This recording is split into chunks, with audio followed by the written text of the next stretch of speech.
Assalamualaikum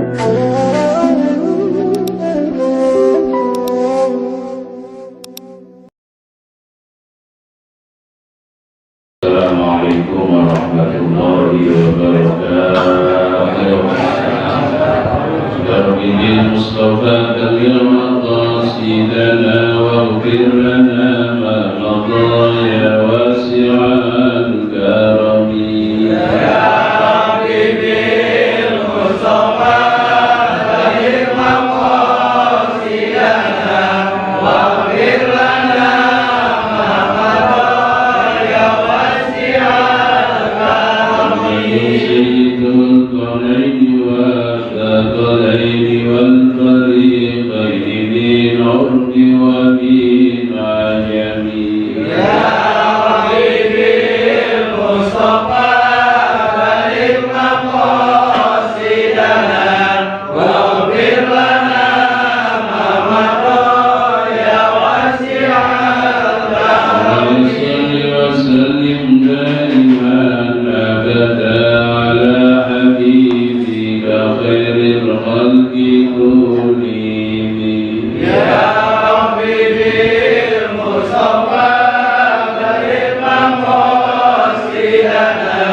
Hadirin Bapak Ibu muslimin muslimat yang insyaallah malam hari ini semuanya dirahmati oleh Allah Subhanahu wa taala.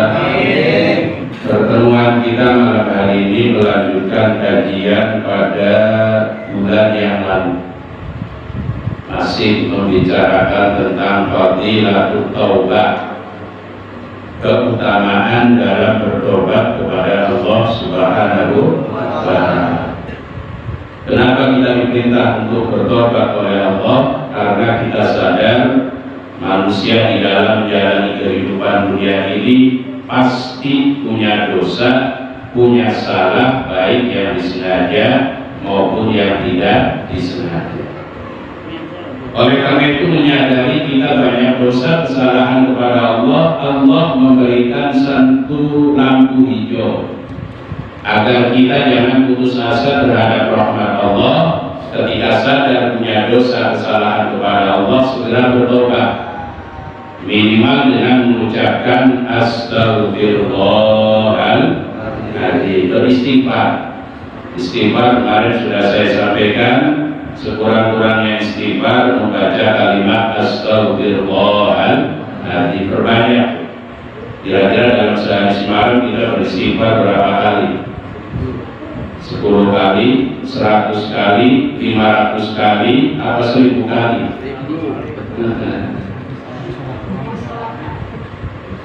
Baginda Rasul manusia yang ibadahnya sempurna, agung akhlaknya, seandainya berbuat dosa, kata Allah, dosanya diampuni oleh Allah dan di akhirat dijamin masuk surga. Namun dalam sehari semalam beliau tidak kurang 100 kali istighfar kepada Allah. Kira-kira kalau kita orang yang dijamin masuk surga, andai kata Pak Ali nanti di akhirat ente dijamin masuk surga, kira-kira mau istighfar ya? Ngapain istighfar orang di akhirat dijamin masuk surga? Tapi Nabi walaupun dijamin masuk surga, akhlaknya agung, ibadahnya sempurna, beliau sampai mengatakan, wallahi inni la astaghfirullah, demi Allah sesungguhnya saya istighfar, minta ampun kepada Allah dalam sehari semalam 100 kali. Hadirin yang dimuliakan Allah, ketika manusia bertobat kepada Allah, tidak ada yang tahu tobatnya diterima diterima atau tidak oleh Allah. Karena urusan diterima atau tidak tobat seseorang itu yang tahu hanya Allah. Akan tetapi para ulama ahli hikmah mengatakan, walaupun tobat seseorang tidak ada yang tahu diterima atau tidak oleh Allah, minimal ada ciri atau tandanya. Tanda atau ciri orang yang tobatnya diterima oleh Allah, kemarin sudah saya sampaikan, bulan lalu ada empat sudah saya sampaikan 2. Masih ada yang ingat? Masih ada yang ingat? Lupa. Jangankan sebulan yang lalu baru pulang aja kadang-kadang lupa. Biarin dah, gak usah kecil hati. Itulah sifat manusia. Al-insan ma'amul khata' wal nisyan, manusia tempatnya salah dan lupa. Akan tetapi jangan dijadikan alasan, biarin dan nanti bodoh. Orang katanya lupa, gak apa-apa, itu juga salah. Makanya kata Nabi kalau ngaji bawa catatan. Yang bisa nulis, yang gak bisa nulis, yang namanya gak bisa nulis, mau dibilang apa? Bulan lalu sudah saya sampaikan ciri orang yang tobatnya diterima oleh Allah. Yang pertama, ayyam na'alisanahu minal fudul. Ciri orang itu kalau ngomong tidak berlebihan. Sebab kadang-kadang orang ngomongnya ada yang berlebihan, tidak sesuai dengan apa yang terjadi. Ngomongnya gede, omdo, tapi omong doang, buktinya kagak ada. Betul Ibu? Ini mitos sama fakta ini. Fakta. Ada orang dalam tatanan kehidupan bermasyarakat, gede omongnya doang, tapi buktinya nggak ada. Tapi alhamdulillah di Jabar enggak. Saya sering ngomong di Amerika, sebenarnya banyak orang yang begitu. Jadi kalau ngomong secukupnya saja. Jadi sekiranya omongan itu tidak ada manfaatnya, lebih baik ya. Maka la yu'minu billahi wal yawmil akhir falyaqul khairan aw liyasmut. Sekarang berbicara omong yang baik, sering saya sampaikan, gak usah keluar rumah. Belajar di lingkungan keluarga kita masing-masing dulu. Suami belajar ngomong sama istrinya yang baik, yang enak didengar, walaupun istrinya salah. Istri pun ngomelin suami, kesel, tapi dengan bahasa yang bijaksana. Orang tua kepada anak bijaksana. Kalau dalam keluarga kita sudah berbicara baik, insya Allah keluar rumah sudah terbiasa.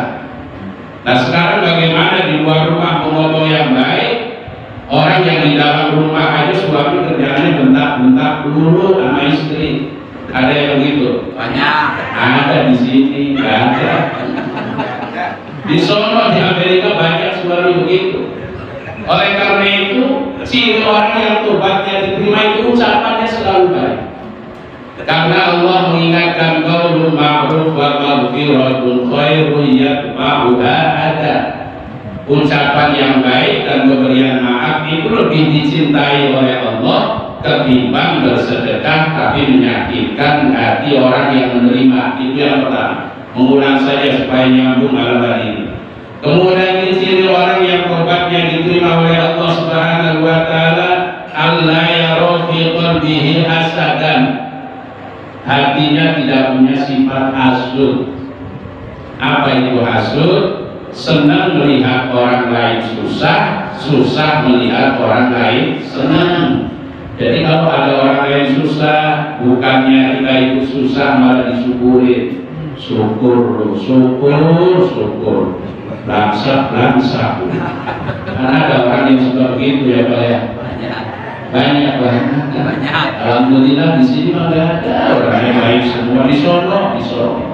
Di sini kalau ada orang susah, tetangga susah, ikut susah.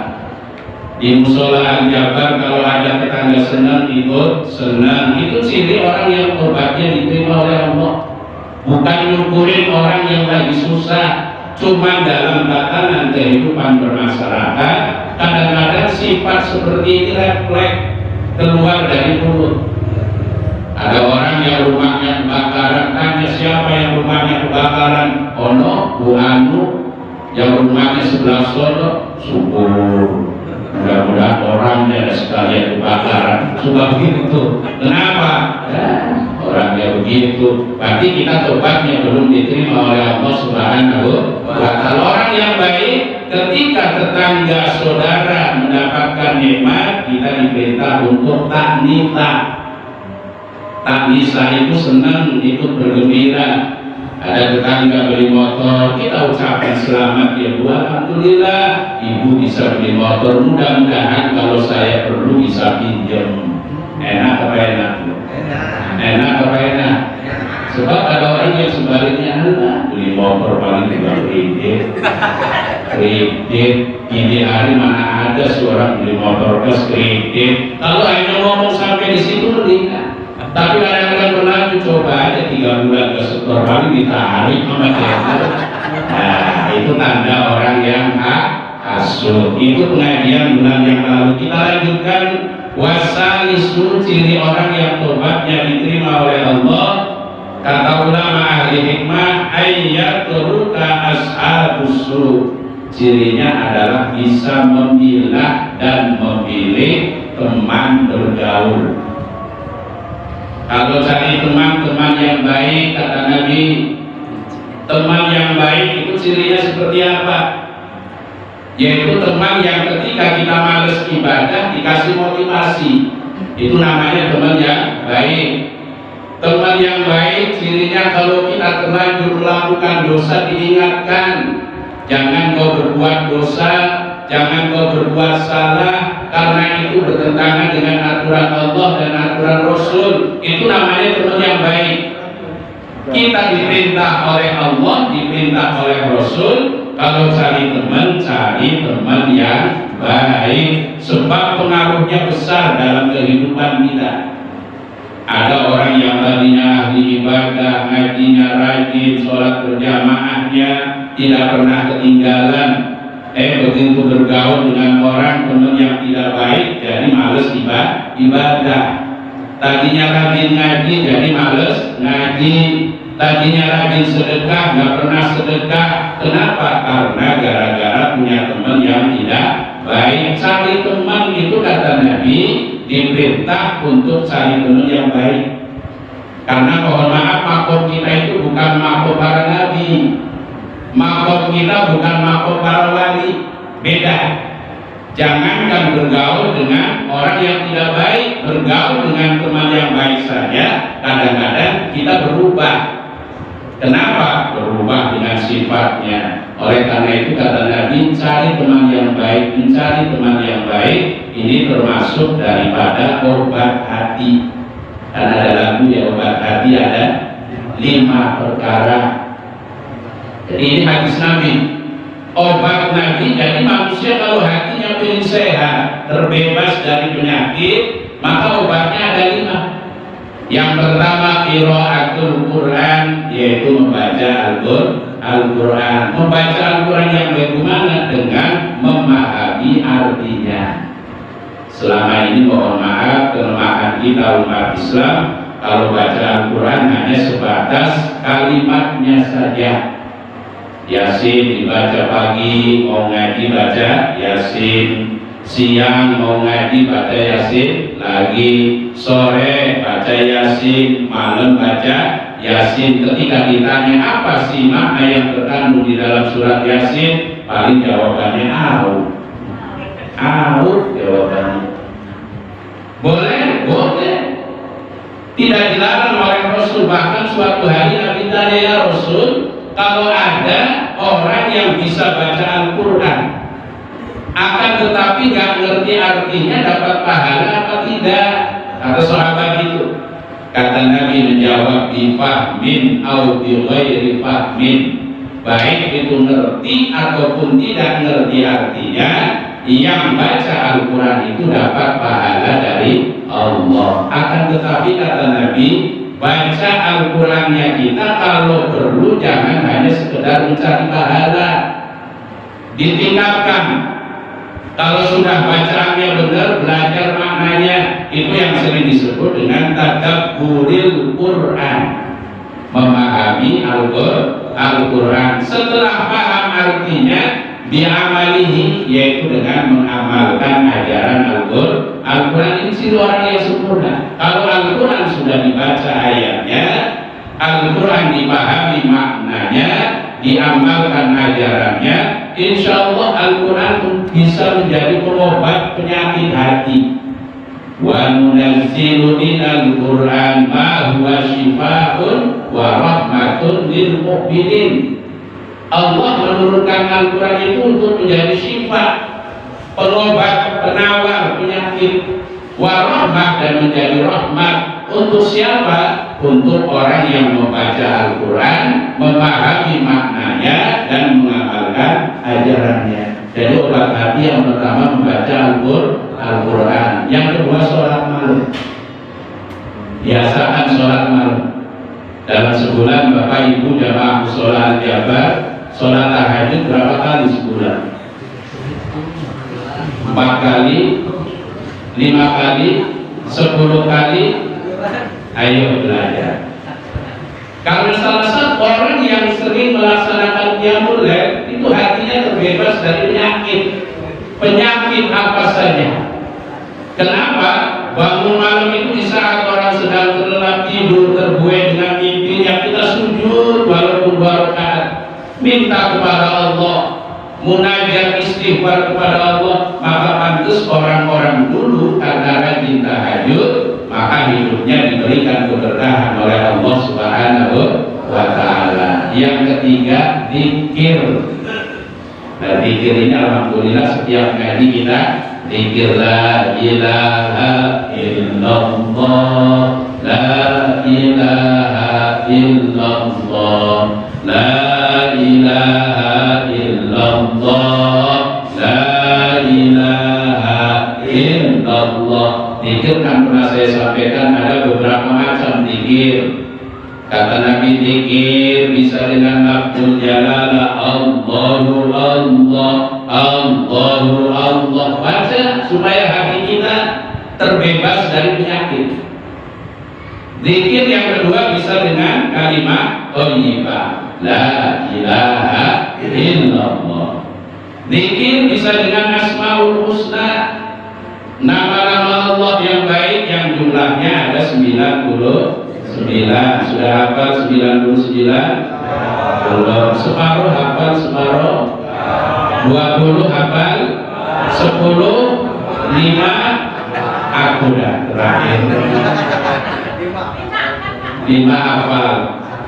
Padahal sering saya ngomong, kalau sehari semalam kita hafalin 5 nama Allah saja, sebulan kali 5 berapa? Luar biasa. Lebih. Ya Rahman, Ya Rahim, Ya Malik, Ya Qudus, Ya Salam. Kamu tidur itu baca. Nanti mau kerja, Ya Rahman, Ya Rahim, Ya Malik, Ya Qudus, Ya Salam. Di jalan di lampu merah daripada menggerutu, lampu merah lama amat. Itu aja Malik. Ya Rahman, Ya Rahim, Ya Malik, Ya Qudus, Ya Salam. Lampu merah berikutnya macet lagi, baca Ya Rahman, Ya Rahim, Ya Malik, Ya Qudus, Ya Salam. Sampai di kantor mau ambil nomor Ya Rahman, Ya Rahim, Ya Malik, Ya Qudus, Ya Salam. Balik lagi itu lakukan, yakin kita pasti hafal. Kenapa sampai malam hari ini nggak hafal? Karena nggak ada kemauan. Nanti bahas mau husna hafal yang boleh, nggak hafal yang nggak apa-apa. Itu kan sunnah Ustaz. Tahu-tahu jadi ahli fikih mendadak sunnah. Apa sih sunnah? Dikerjakan dapat pahala, tidak dikerjakan tidak berdosa. Kalau prinsipnya itu sampai mati gak hafal-hafal. Ayo kita hafal asmaul husna, dijadikan zikir. Zikir bisa dengan membaca Al-Quran. Zikir bisa dengan membaca posisi kedudukan kehebatan Allah. Yang Allah di dalam hadis baginda beliau mengatakan, khairul kalam ba'dal Quran arba'un. Sebaik-baik ucapan setelah Al-Quran ada 4. Wahunna min Al-Quran. Akan tetapi walaupun bukan Al-Quran, kalau diamalkan pahalanya sama seperti membaca Al-Quran. Apa itu yang 4? Subhanallah, Alhamdulillah, wa la ilaha illallah, Allahu Akbar. Karena insya Allah orang yang selalu berzikir hatinya akan sehat. Kalau hatinya sehat, hidupnya tenang. Maka banyak orang yang secara materi hidupnya pas-pasan, tapi jiwanya tenang, hidupnya tenang. Kenapa? Karena hatinya sehat. Kenapa sehat? Karena sering berzikir menyebut nama Allah Subhanahu wa Ta'ala. Kemudian obat hati antara lain sering berpuasa. Puasa setelah puasa Ramadan adalah puasa sunnah, karena dengan mengosongkan perut maka diri kita akan terkendali hawa nafsunya.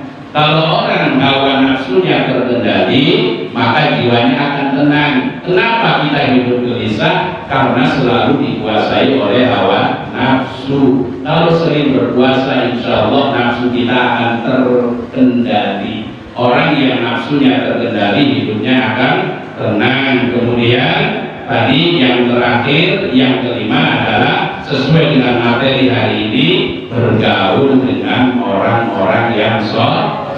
Karena kata Nabi, manusia nanti di padang mahsyar akan dikumpulkan tergantung dengan siapa dia bergaul. Yusyarul mar'u ma'a man ahabba. Manusia dikumpulkan di padang mahsyar, kata Nabi, dengan orang yang waktu hidup dicintainya.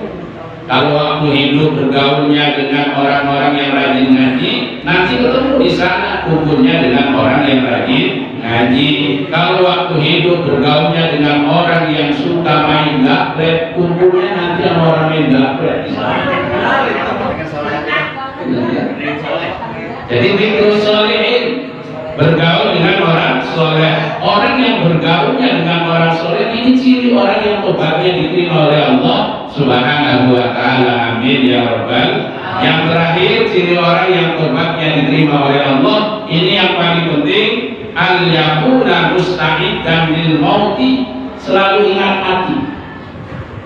Jadi orang yang kalau tobatnya diterima, hidupnya yang terbaik ya Allah. Kalau malam hari ini saya masih hidup, jangan-jangan besok saya sudah meninggal dunia. Subuh masih hidup, yang ada di pikirannya jangan-jangan saya nanti siang mati ya Allah.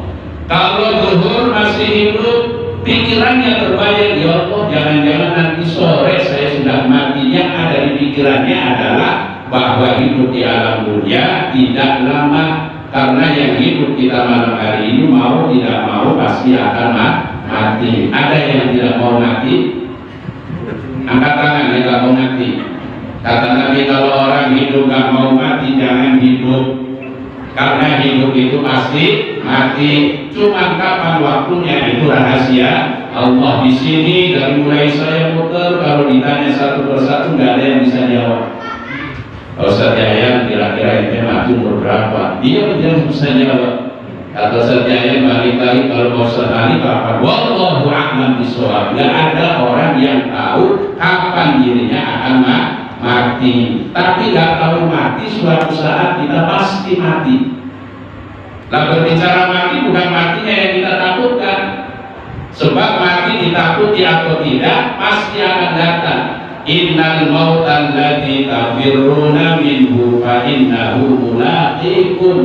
Kematian yang kamu selalu menghindar darinya, pada saat ajalnya sudah sampai pasti akan datang. Jadi kalau urusan mati nggak usah diminta. Ada orang yang sakit udah bertahun-tahun sampai berucap mulutnya, ya Allah saya nggak kuat sakit sudah sekian tahun, cepat ya Allah biar aku mati, ya Allah saya nggak kuat. Belum waktunya nggak akan mati.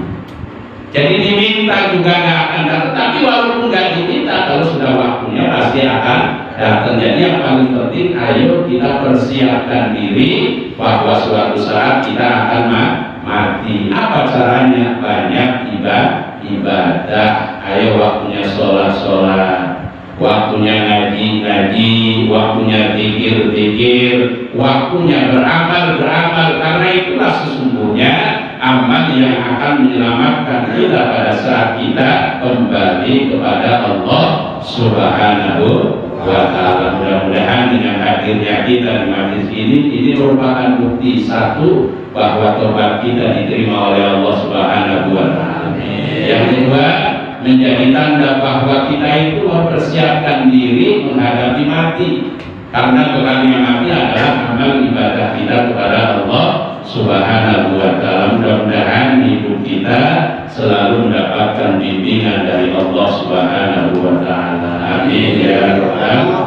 Ini saja mungkin yang dapat saya sampaikan, mudah-mudahan ada manfaatnya, dan segala kekurangannya mohon maaf yang sebesar-besarnya.